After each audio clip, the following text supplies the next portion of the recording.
whichever professional year one belongs to. The common problem which we all suffer is the voluminous textbook and this volatile subjects. So how to improve our learning method with respect to the medical subjects, sir? The reading techniques or how to read it. That's a good question from Raghu, because wherever I go for schools and colleges, after the program, when we have a question and answer session, the first question that students ask is, sir, how should I read so that it is storing in my memory, and how should I read so that it is not becoming a very big uphill task? I somehow find out that if you do all this, which I have practically done and also advised to clients, is works better. Okay. First and the foremost for reading, the thing that you should do is exercise. Okay. You might feel that, sir, I am very busy person. I have this clinical posting. I have this unit exam. I have this assignment. I have this, what is it? Like what other things that you have in your day-to-day routines. But please fix on 30 to 40 minutes of your day-to-day routine, preferably a morning time with the exercise. You need not go to a gym. You need not find a playground to run. Okay, it's just in your terrace or in your front of the house. Just do a skipping or just do a like what to say, active walking, because reading is very important, because you can do any job, but sitting in front of a book needs a lot of concentration, a lot of positive vibration.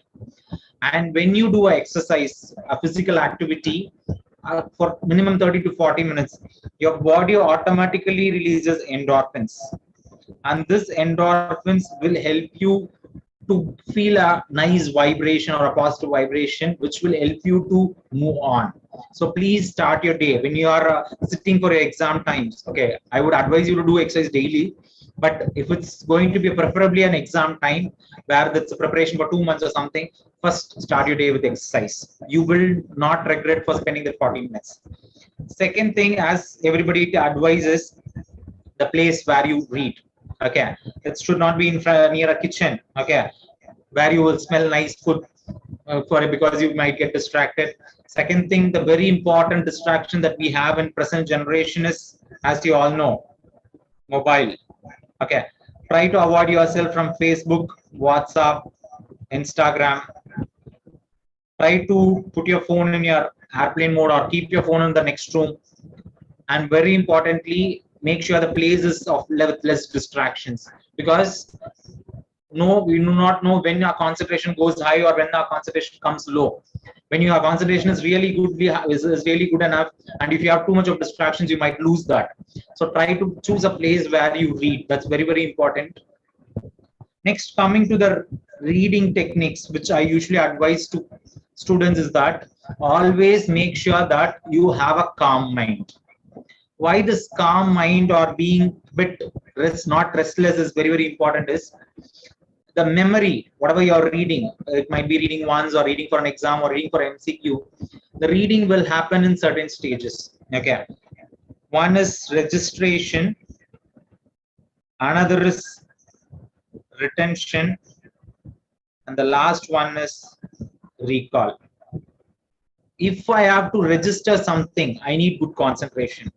Only when I am calm, when my mind is not restless, when I'm not filled with anxiety, I'll be able to register anything. Anything that is registered with a calm mind will be retained for a long time. Retention will be good. And anything which is retained for a long time will be recalled when it is for an exam or a viva, or when it is for a clinical scenarios, the recall will be good. So very important thing that is very important when you sit for reading is start with a very calm mind. Start with less restlessness, so that your registration, retention, and recall is happening in a very nice way. The fourth technique that you all know is mnemonics. Okay, medical curriculum is having a lot of complicated things, a lot of complicated words. You know, like when you start preparing for your NEET and next exams, there are n number of mnemonics. We can easily list some more than 100 mnemonics in medicine, which you should, if you remember, you can easily crack things. So always read with mnemonics. Okay, you know, I suppose you know the I lost touch with ortho, but still I remember the bones, the carpal bones, the 8 carpal bones. Do you know the mnemonic that you usually use? What is the mnemonic that we use? Any ideas? She looks too pretty, try to catch her. Yeah, that's nice. She looks too pretty, try to catch her. There is also a mnemonic for the external carotid, the branches of external carotid. Any idea? Sister Louis powdered face often attracts medical students.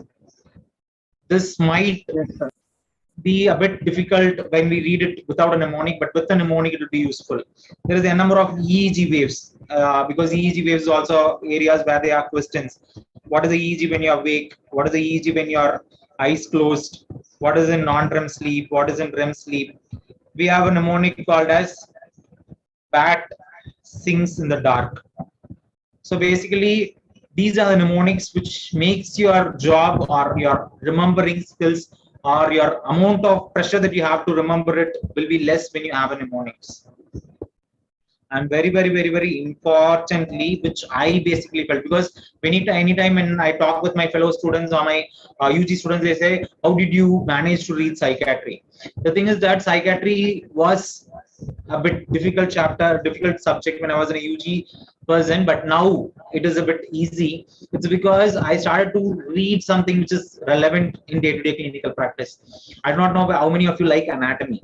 Okay, I basically felt anatomy was a difficult subject for me, but something which was interesting for me was the applied anatomy part, the anatomy which will be used in my clinical practice. Similarly, the physiology.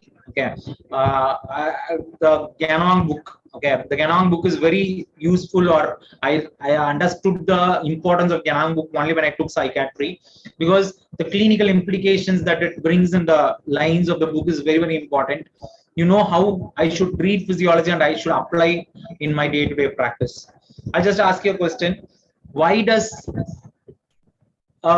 if I'm a female and I have given birth to a child, my periods have started. Why should I wait another 1 year or something till for conceiving for the next kid? My periods are there. Why can't I conceive again?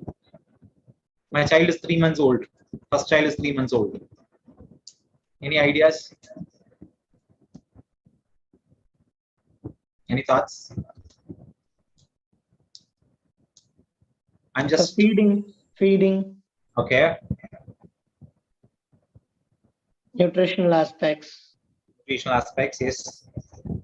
When you have one kid, okay, who is feeding, what happens is that your feeding will be by oxytocin and prolactin. So this prolactin and oxytocin, and this oxytocin will be acting if you are getting conceived. If a female is getting conceived when the first child is feeding, what happens is that the oxytocin will be acting even on your uterus, which will cause vasoconstriction, which will cause IUGR, intrauterine growth retardation. Okay, rather than just treating it as a theory, after I understood this mechanism, I really felt that so-called aha moment. Another question, why do alcohol patients don't eat? You have seen people, like after taking alcohol, they just lie on roads, they don't get hungry at all. What is the reason? Why do people? Feeling of satisfaction. Okay, satisfaction, but hunger.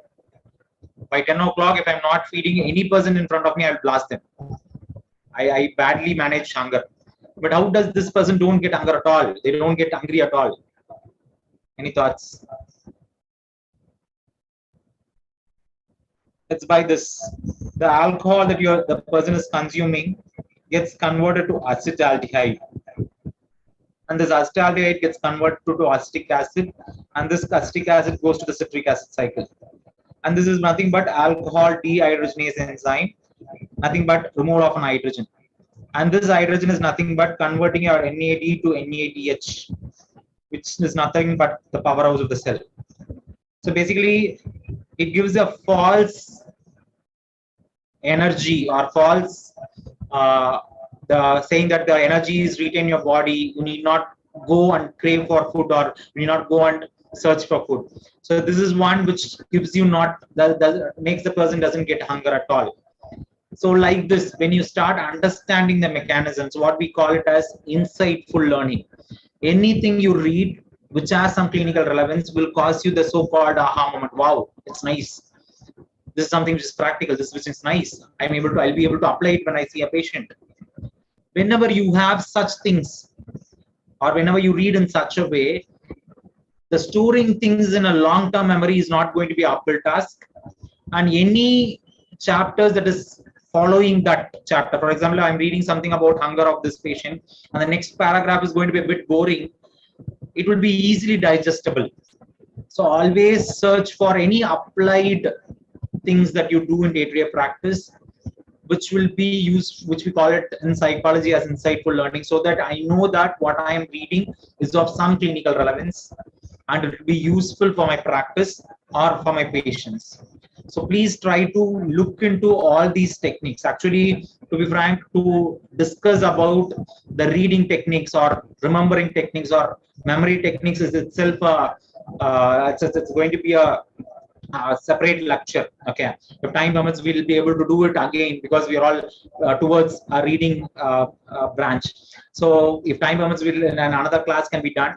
Meanwhile, if you want to just have an idea, there is a separate YouTube channel of mine, which I have given videos about how to read about reading techniques, or to mainly work on the stress that comes with exams. So start trying new means, which will help you to find out how to make your reading interesting, because a doctor should read till his last day. You do not believe, even when I'm having some knowledge about psychiatry, even before seeing a personal disorder patient, before therapy, I need to just brush up my knowledge about how to talk with the patient. So try to make the reading an interesting thing, so that you gain a lot of knowledge in a way that's going to be just like a child's play. Thank you.